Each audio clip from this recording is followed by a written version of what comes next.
Le ministère des Finances vient de faire une annonce rappelant que les droits de douane de 34% sur tous les produits américains entrant en Chine ont été augmentés à 84%. Le président Trump a maintenant promis un nouveau tarif de 50% sur la Chine, en plus des autres nouveaux tarifs, qui s'ajoutent aux droits de douane existants.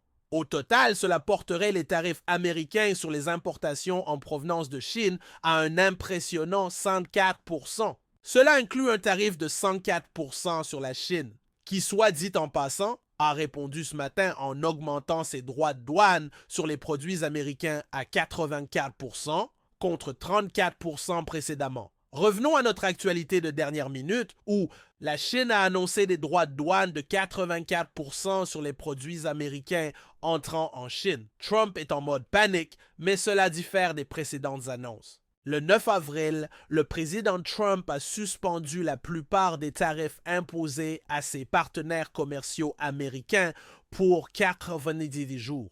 Cela n'a pas surpris, les marchés boursiers américains ont réagi immédiatement de manière positive, mais cela a été de très courte durée car Trump semble avoir raté un point crucial. La Chine, la Chine, la Chine, la Chine, la Chine, la Chine, la Chine, la Chine, la Chine. Oui, la Chine ne profite pas du délai accordé par Trump, au contraire. Trump a étendu les précédents tarifs de 104% sur la Chine à 125%. Avec une rapidité fulgurante, la Chine a augmenté ses droits de douane sur les États-Unis à 84%. Mais la mesure de la Chine ne se limite pas à cela et le gouvernement chinois joue maintenant sa carte maîtresse qui secouera les marchés boursiers américains jusque dans leurs racines les plus profondes. Selon les derniers rapports, la Chine semble envisager de vendre ses énormes réserves d'obligations du Trésor américain en réponse aux tarifs agressifs des États-Unis. Maintenant, les deux plus grandes économies du monde se retrouvent à un carrefour tendu. À un moment où les frictions commerciales entre les États-Unis et la Chine s'intensifient, Pékin envisagerait de vendre ses stocks d'obligations du Trésor américain qui sont estimés entre 900 milliards et 1,1 trillion de dollars. Cela a été décrit comme une bombe atomique commerciale et a plongé Washington et en particulier l'administration Trump dans un état de panique. Que signifie cette manœuvre? Pourquoi la Chine met-elle la vente d'obligations à l'ordre du jour? Et pourquoi les marchés boursiers américains s'effondrent-ils à une vitesse fulgurante? Analysons cette situation ensemble, car un tel développement pourrait non seulement bouleverser les deux pays, mais aussi le système financier mondial. Nous examinerons tous les détails, les avis d'experts et les répercussions. Si ce sujet vous intéresse, n'oubliez pas de vous abonner et de nous soutenir en aimant cette publication, car chaque étape dans les jours à venir pourrait changer le cours du système financier mondial. À première vue, la perspective que la Chine vende des obligations américaines a longtemps été considérée comme peu probable.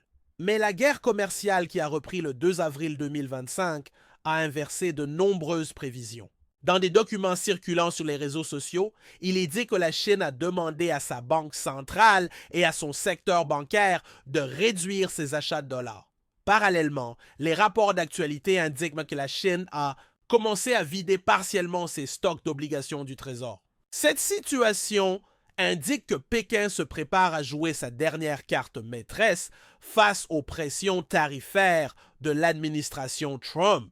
Certains experts affirment que si la Chine vend une quantité importante d'obligations, le coût du financement pour les États-Unis augmentera rapidement, le dollar se dépréciera, l'inflation grimpera et le marché intérieur subira un grand choc. C'est exactement ce à quoi fait référence l'analogie de la bombe atomique commerciale, souvent citée sur les réseaux sociaux pour l'économie américaine. La vente excessive d'obligations est une manœuvre qui pourrait créer la panique sur le marché. La Chine est l'un des plus grands créanciers du marché de la dette américain.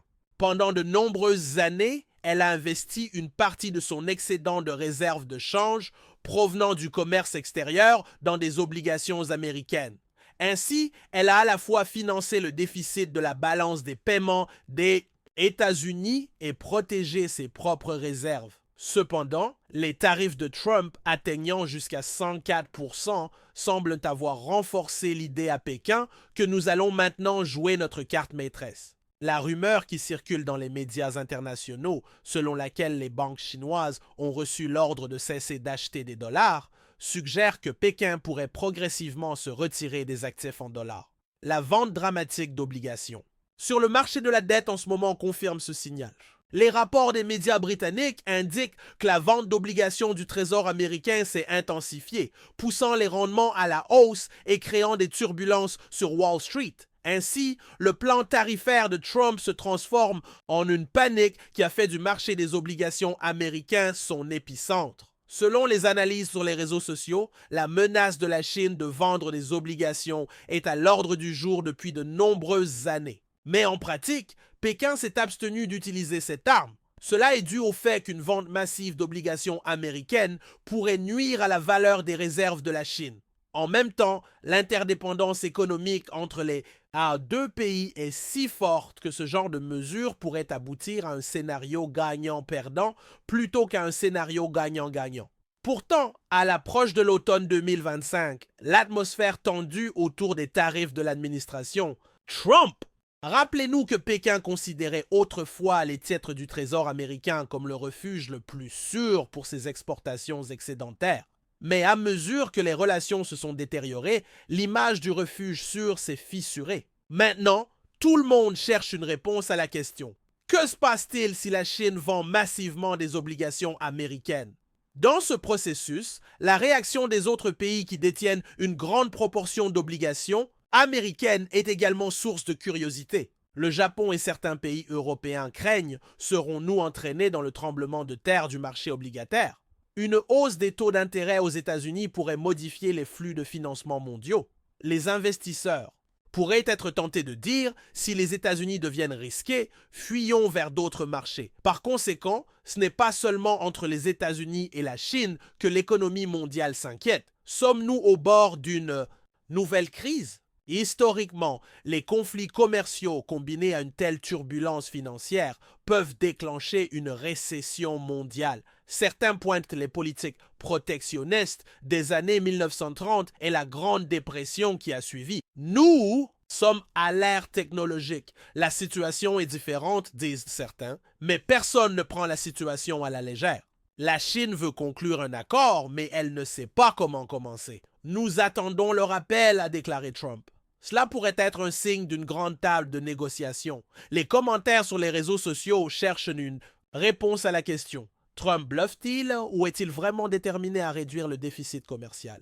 Mais Pékin dit, vous supprimez les murs tarifaires et nous répondrons. Si ce compromis échoue, la dernière carte de la Chine, vendre des obligations, entre en jeu. L'étendue de cette démarche est cruciale. Va-t-elle se débarrasser de toutes ses réserves ou essayer une vente de milliards de dollars par jour? Dans tous les cas, cela pourrait déclencher des turbulences sur les marchés financiers américains, déprimer la valeur du dollar, augmenter les taux d'intérêt et accroître le risque de récession dans l'économie américaine. Certains analystes disent que si la Chine agit de manière aussi agressive, elle se nuira elle-même. Mais à mesure que les politiques de Trump continuent, Pékin se sent acculé. Tous ces développements soulèvent la question. Trump et son équipe sont-ils confrontés à une bombe atomique commerciale? L'analogie peut être exagérée, mais si la Chine entre sur le marché des obligations américaines en tant que grand vendeur, cela créerait réellement des turbulences. De nombreux économistes affirment que l'image actuelle peut être résumée ainsi. Les obligations sont devenues une cible à mesure que la guerre commerciale s'intensifie. Les gros titres du Guardian, vente massive, la panique s'intensifie, éclairent la réaction du marché. Les investisseurs se détournent des obligations, inquiets que si cette tendance se poursuit longtemps, l'équilibre de l'économie américaine puisse se détériorer. L'augmentation des rendements rend l'emprunt américain plus coûteux et crée des risques inflationnistes. Cette turbulence pourrait conduire à une récession majeure en 2026, avertissent les réseaux sociaux. Si cette phase se produit, même la base électorale de Trump en souffrira. Certains disent que la Chine, d'autre part, considère que c'est seulement son droit de se défendre. Elle peut partager son risque en demandant aux banques de réduire leur position en dollars. En même temps, sa réponse avec des tarifs allant jusqu'à 84% sur les produits américains montre que les liens commerciaux ont atteint un point de rupture. Certains commentateurs affirment que la Chine est la vraie gagnante, car les exportations américaines agricoles, automobiles et technologiques pourraient subir de lourdes pertes. Cependant, la presse asiatique considère que cela est une destruction mutuelle. Les exportations chinoises souffriront également. En fin de compte, c'est un scénario perdant-perdant. Les centres financiers mondiaux avertissent, laissez les turbulences des obligations s'arrêter, sinon nous pourrions connaître une vague similaire à la crise de 2008. Ceux qui lisent cette image disent que nous sommes à un tournant historique. La lutte commerciale entre les États-Unis et la Chine a débordé sur les finances et s'est transformée en une crise qui pourrait éclater à tout moment. Certains l'appellent la panique de Trump. Car face à une telle menace, la Maison-Blanche pourrait signaler « Espérons un compromis rapide », mais Trump reste résolu dans ses déclarations. Plus cette obstination dure, plus l'économie mondiale sera secouée, est un commentaire important sur les réseaux sociaux. Le marché obligataire avait été optimiste lors de la dernière vague de rallye, mais s'est effondré après l'entrée en vigueur des tarifs. Le marché s'attendait à un répit ou à une solution diplomatique, mais lorsque cela n'a pas abouti, une vente massive a eu lieu, rapporte Reuters. Forbes met en avant la préoccupation avec le titre « La reprise des lanes, c'est États-Unis en danger. La Chine pourrait vendre des obligations ». CNBC analyse que la Chine pourrait même frapper le marché immobilier américain. La hausse des rendements obligataires pourrait augmenter les taux hypothécaires et réduire la demande en logement. En d'autres termes, l'effet domino du bouleversement des obligations pourrait se renforcer. Toutes ces données confirment l'idée que si la guerre commerciale s'intensifie, la Banque centrale chinoise pourrait vendre ses titres d'obligations américaines. Et alors la bombe atomique commerciale explosera. Certains demandent désespérément « Trump arrêtera-t-il cette guerre ?» Certains disent même que la Chine ne veut pas non plus se tirer une balle dans le pied. Mais